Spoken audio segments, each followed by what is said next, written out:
I was just saying it's an honor to be here with Ta-Nehisi. I feel like a kind of symphonic conductor trying to conduct John Coltrane here. So, but I'm going to do my best. So let me begin. There's so many places to begin, but I want to begin with actually your last piece in the Atlantic. And the conventional wisdom coming out of Trump's election was that he won because of this alienated white working class whose economic fortunes had diminished. But you've got a different take on it, do you? I do. I think, first of all, thanks for having me.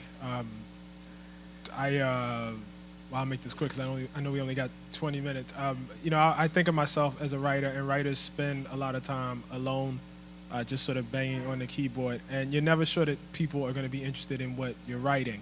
And so it means a lot that you guys are here and interested. Thank you.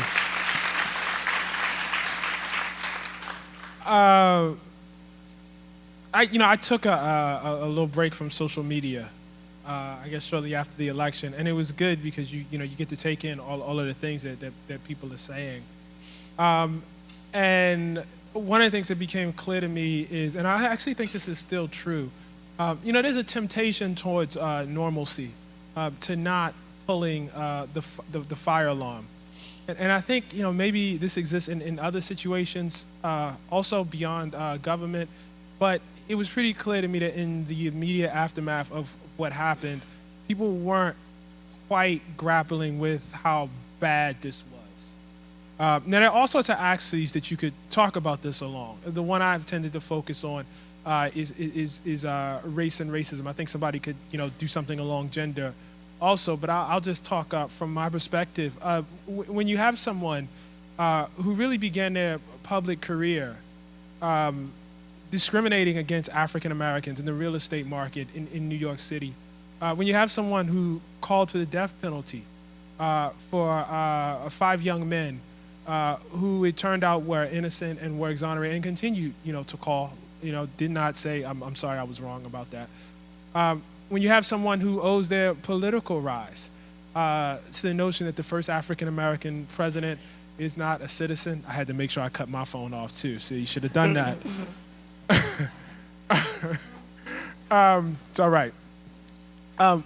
When you have someone, who owes their political rise to this, belief that the first African-American president is not a citizen, and when that belief is deeply held in the opposition party, we used to say you could have taken a poll throughout the 8 years that Barack Obama was in power, and you could have found a plurality and very often a majority of voters in the opposition party who did not believe he was an American citizen. When that power is your rise, when on the way, to that rise, you seek to disqualify judicial officials, judges, on the basis, quote unquote, his words, not mine, he's a Mexican. And this becomes a disqualifier. Well, that doesn't mean when that person is elected to the highest office in the country, and arguably the highest public office in the world, that does not necessarily mean that every person who voted for that person is themselves a racist or a white supremacist, but it becomes very clear to me that the best you can say of them is that they have no problem handing over the nuclear codes to that person. I don't find that exculpatory. I find that deeply scary. I don't, know how many steel mills have to shut down, how many coal miners have to be laid off to make that okay. I think, citizens have to be responsible for their democracy. And I don't think those sorts of excuses would be made for black people. I was in, D.C. covering Marion Barry, when he came back for his final term. And there was no, sort of excuses made, for bringing, who knew, by the way, a lot more about policy than Donald Trump did. There were no excuses made for black people in the District of Columbia that elected Marion Barry. And so I think this is an effort to not grapple with how bad this actually is. I think one of the things you kind of write about is this kind of complicity of silence that, people, I think about the birther movement and the sort of inability to challenge him. And I can't help but think back to this town in Chicago during the Harold Washington years, when I think about the press, about their kind of cynicism.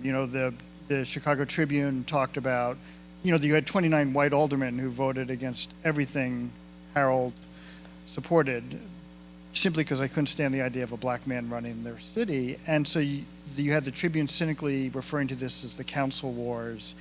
You had my paper, the Wall Street Journal, referring to as Beirut on the Lake.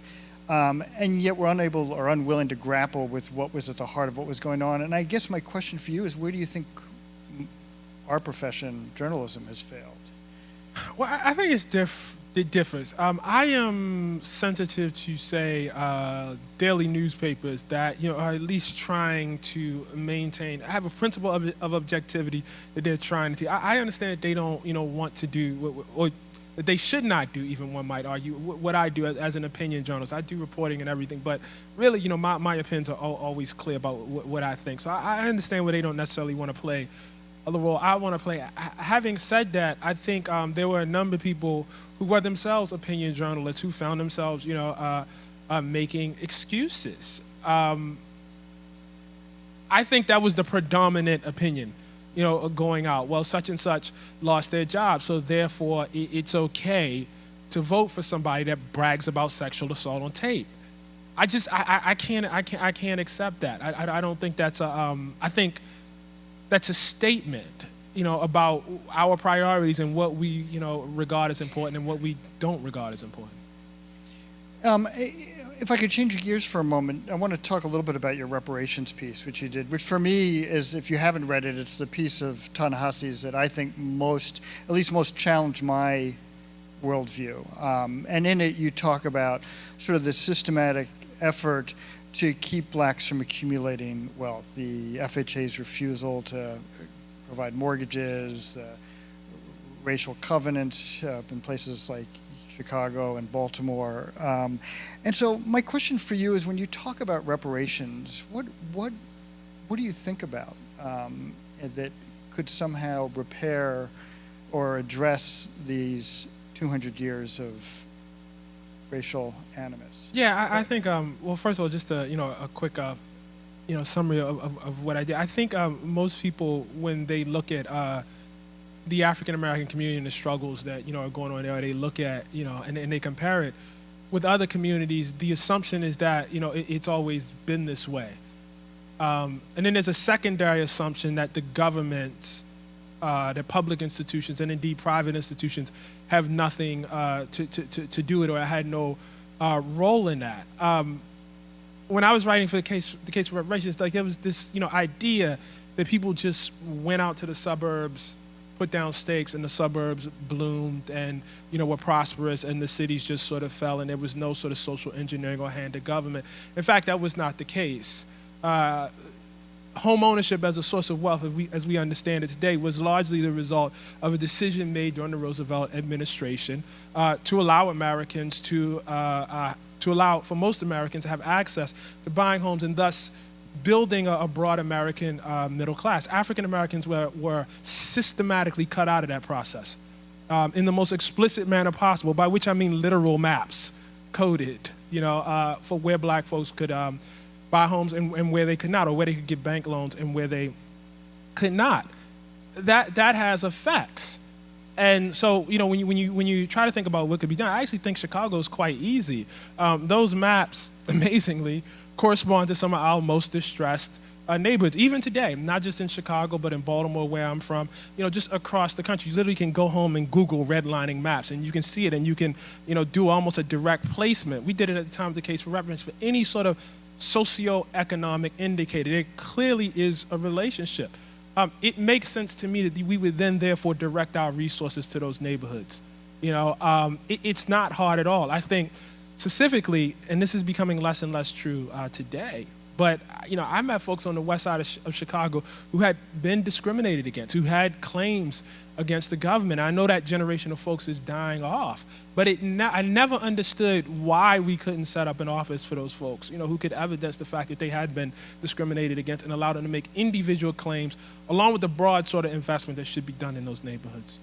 And when you talk about broad investment, I mean, you're talking about programs in which that sort of have very specifically are trying to deal with racial injustice. I mean, you're not just talking about any kind of programs. Yeah, no, I am. And there'll be better policy experts, who could flesh that, out for me. But like it occurs to me that, for instance, if there's certain neighborhoods where you have access to, decent food, where you have access to all the amenities that, you would want to have, in a neighborhood, that is directly tied to the fact that there have been, decades of investment in those neighborhoods. It goes back to, what happened with the housing. And so I think like we could just have some different choices, about where we are. I would also say, and Alex, you know a lot about this, in terms of affordable housing, it would not be too much to ask every neighborhood in Chicago to bear its load on that and to not continue to dump affordable housing only in specific areas where, folks have already had a history of being discriminated against.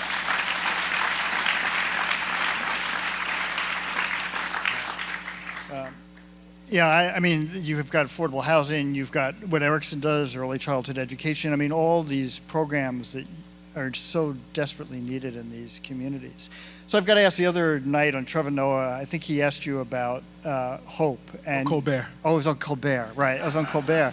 And he asked you about hope, and you said, it's not my place to give people hope. And yet, I've noticed that you're going to speak to high school students, like here in Evanston, I think tonight. And so I presume that part of what you want to give these kids is some sense of hope. But they never asked me for that. Do you know that they never, I have never gotten that question. I was just in DC, and I went over to meet with a group of high school kids who were in a charter school, who were in a situation in their lives much like I was when I was there. Not a single one asked for hope.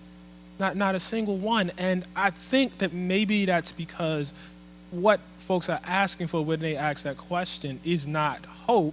They're asking to be told that ultimately it will be okay, which is very, very different, actually. I think, I don't want to, be too harsh and use the word absolution, but I think like that's a lot more along the lines of what the question is. I don't know, like it's almost like a vague word, hope. Well, I mean, at the end of the life, your life, you're gonna die.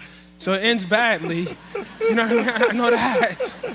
So what do you mean? Like what, and I don't mean what do you mean, but specifically like what do you want from me as a journalist when folks ask that, Right, but don't you think that just the nature of what you do is sort of just the nature of writing is an act of hope? I mean, it's sort of saying to people, I see it, you see it, there's a way out of here.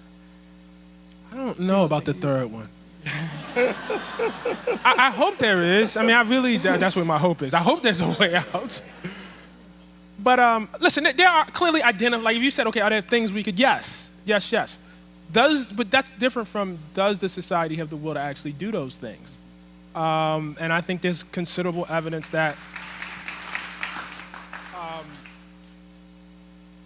I don't know, man. I mean, I really don't know. But it's not like in 1860, folks figured out that slavery was wrong. It's not as though, people in 1895, black folks living in South Carolina, the majority of people living in South Carolina, by the way, did not understand that they were being completely robbed of all of their, rights as citizens, of this country, and that was happening, all across the South. It is not the case that when John Lewis marched, across the Edmund Pettus Bridge, that at that moment, folks, understood. Some people look at that and they see a history of progress, but what I see every time is a society lacking the will to actually do the right thing. And at a moment when, and this is the case, at a moment when it becomes convenient and there are other motives for doing the right thing, that's usually when it gets done. Well, I mean, I think it's in part why your work is so incredibly important and so incredibly popular, because I do think one of the things your work does is it gives the rest of us the will to think that things are going to be okay, that there is a way out of this. So it does. So whether you intend it or not, it provides some hope. All right. So, what I think about is when I'm writing, I think about the things that I've enjoyed. The work that I enjoy does not necessarily always provide hope, but it provides great enlightenment. I think the role of understanding the world around you and what that does for you is deeply underestimated. And that's a different thing. It is one thing to be diagnosed with some sort of illness that is having effects on your body and to not know why. Do you understand? Like, it's the not, like when I think about growing up in West Baltimore and I think about what the neighborhood looked like and I think about the difference between that and what I saw on TV. Yes, I wanted the neighborhood to change, but it just racked at me that I could not understand why. And most of the explanations I got did not really feel like honest explanations. It's the not knowing, the feeling that the society is, just tell me what's going on. You know what I mean? Can you be straight up with me and tell me what's going on? And I think like that's my role. I'm gonna try to tell you what's going on. Well, so let me ask, this morning in the Tribune, there was a piece about you, and in it they mentioned you, and I'm gonna quote, and I'm sure it made you cringe if you read it, but it called you the darling of the American left. And so my question for you is, but it does raise the question, how do you find your way to reach people who might disagree with you, who just come to the world from a just completely different perspective? I mean, it's one of the things that I grapple with today, that we're in such silos. I think like if you're running for a public office and you have the job of stitching together coalitions, I understand the idea of struggling with that. One of the great freedoms for me of writing was actually to not have to do that. I don't have to modulate my voice. I don't have to change how I'm saying things. I have to tell you my truth. That doesn't make it the truth. It doesn't mean everybody has to accept it. But it is the truth as I see it at that particular point. I think there's a role for people like that in the world. It would not be my argument that politicians should go through the world like that. People seeking, it would not even be my argument necessarily activists should go, through the world like that. But somebody has to say, listen, this is the North Star right here. This is where we're actually trying to get to. Don't forget that. And when writers and journalists start to compromise, when they start to speak, like politicians, and I'm not saying that in a derogatory way about politics, I'm saying that they're two different roles. When they start to do that, then the possible, you know what I mean? Or as I said, the North Star, what we're actually trying to get to, like that gets lost, and things that are actually just compromised begin to look like, great victories. But again, though, I mean, how do you sort of find your way to get everybody to see that North Star? In other words, you've got this audience here, people who probably see much of the world the way you see it. They nod their head when they read your work. How about those people who read your work and shake their head and say, this isn't making sense to me. I gotta think about this more. I don't know. I guess I don't write for them. I don't know what to say. Like, you know what I mean? Like, I don't know what to do about that. I have to, listen, writing to me is primarily, and it must be a selfish act. I write about things like, so there are two ways of looking at this, right? That is, I think a lot of times folks get a book or they see a piece, and there's an exterior view of looking at it. And that is, this person made this for me. I mean, which is halfway true. It's not even half, it's about a quarter of the way true. But, and this is good. Like, I think when it's, going right, it should always be this way. But I 75% made it for myself. By which I mean, if I don't have any questions going into a piece that I'm trying to answer for myself, if there are no questions that, are really keeping me up at night, if that's not the motivation, if it's just performative, I'm just offering to you, then I don't think it burns the same way. I don't think it has the same sort of heat or the same sort of intensity. First of all, it's always for me. Like, I'm always trying to establish and figure out and get the answer, for me, and then, turn that over in my head and see how I feel about it. And then I'm trying to communicate that feeling and those answers to you. But if you're not even really interested in the question, if your worldview doesn't even allow you to ask the question, then I don't know. Which is, I think, part of what we're up against in Right. these times. That's people aren't able to ask those questions.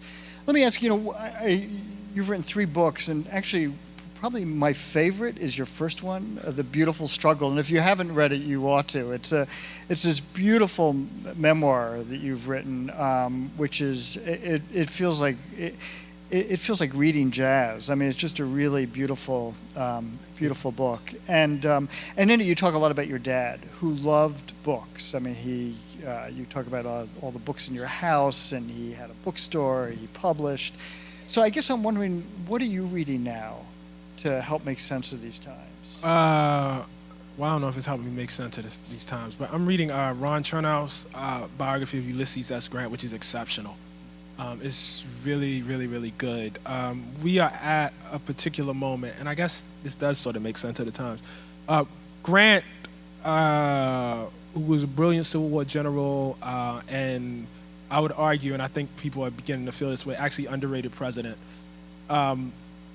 After he died, was held up as a hero, and then probably within about 20 years of that, immediately his reputation was tarnished. And that was not separate from the feeling about black people in this country. It was not separate from the fact that Grant, had been one of the few presidents that you could think of that actually, pre-Lyndon Johnson actually championed civil rights aggressively, actually fought, the Ku Klux Klan. And now we're in this moment where he's actually being reassessed, and there are a number of biographies about Grant. I think that is actually deeply connected to, say, people trying to take down statues in Charlottesville. I think the country is, you want hope, here's hope. Here's a bit of hope. Everybody loves that. Since the 1960s, there's been a movement of historians, an entire generation of historians that came along and questioned many of sort of myths that we told about slavery and that we told about the Civil War. And there have been, God knows how many, books written about that era. Probably, a big one with James McPherson's, Battle Cry of Freedom, which is a history of Civil War that I highly recommend. Race and Reunion by David Blight. Just a ton of, books that maybe didn't have, a huge amount of attention, but I think actually are trickling down and having huge effects on how people like me, journalists, activists, etc., think about the Civil War and slavery, and thus think about their country. Because, a huge part of this has been, the notion that slavery is actually very, very central to understanding American history. And I think that's made it deeply untenable to have statues of white supremacists up in our public space. I think there's been a broad reassessment around that. When we start beginning to tell ourselves different stories, then perhaps things in our politics that are not possible now become possible. So I've been really, heartened and hopeful, one might even say, to see that. It's been a beautiful thing. It's one of the things I really admire about your work is, unlike most journalists, history is so essential to what you do. And one of the things for me that's scary about these times is we have a president who is ahistorical, without history. Can you talk about, this is the last question, but just talk about, for you as a journalist, the place and importance of history? Should have ended on hope. We had a high note, man. Yeah, but this is, but looking back, I would say, is a way of looking forward. I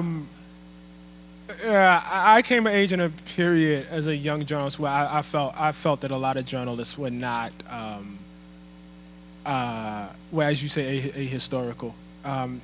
Every sort of history or every sort of, journalistic piece that I read that, tried to deal with history, for some reason it always began with the 1960s. It was as though history began in 1968 or somewhere around. And I think that's because, the 60s was such a breaking point in the consciousness. And I was always curious about what came, before that. History, journalists are, we're constantly asking questions. And if you don't, really understand the past, if you don't understand how those questions came to be, if you don't understand the roots, you will always be somewhat crippled in trying to, get to any, sort of resolution or any sort of answer.